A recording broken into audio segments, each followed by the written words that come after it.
Risiko merupakan bagian yang tidak terpisahkan dari faktor pertumbuhan dari suatu organisasi atau perusahaan, entah bersumber dari faktor internal maupun eksternal. Risiko mempunyai banyak ragam arti.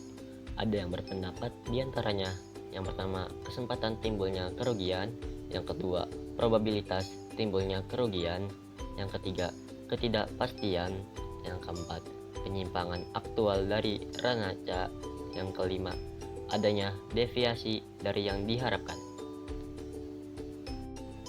Jika dilihat dari sudut bisnis, yaitu diartikan sebagai uncertainty, yaitu ketidaktentuan, keadaan yang tidak diinginkan yang melahirkan kerugian perusahaan. Uncertainty dibedakan atas economic uncertainty, uncertainty of nature, and human uncertainty. Dua jenis utama risiko. Yang pertama, pure risk, risiko murni, yaitu suatu risiko yang tidak pasti bahwa kerugian itu terjadi atau timbul. Yang kedua, speculative risk, risiko spekulasi, yaitu keadaan kemungkinan timbulnya kerugian atau keuntungan. Cara-cara menangani risiko. Secara teknis, proses menangani risiko dimulai dari tindakan identifikasi kejadian risiko yang bersangkutan, mengadakan penilaian terhadap risiko, dan akhirnya pemilihan serta metode untuk menangani risiko tersebut. Pada umumnya ada 7 cara bagi perusahaan dalam menangani risiko, yaitu yang pertama, risk avoidance, penghindaran risiko.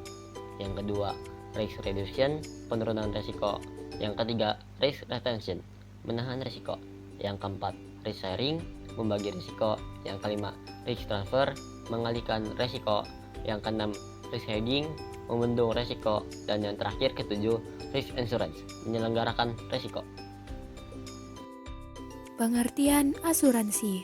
Asuransi atau pertanggungan adalah suatu perjanjian dengan mana seorang penanggung mengikatkan diri kepada seorang tertanggung.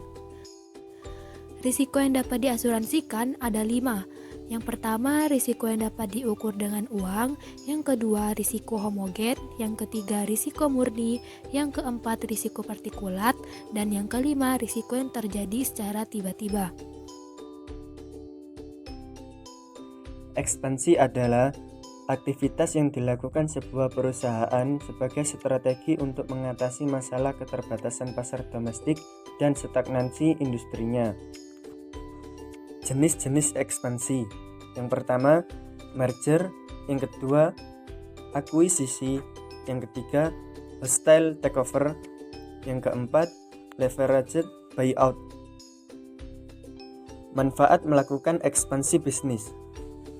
Yang pertama, pertumbuhan dan diversifikasi untuk mencapai pertumbuhan skala pasar saham maupun diversifikasi usaha yang cepat. 2.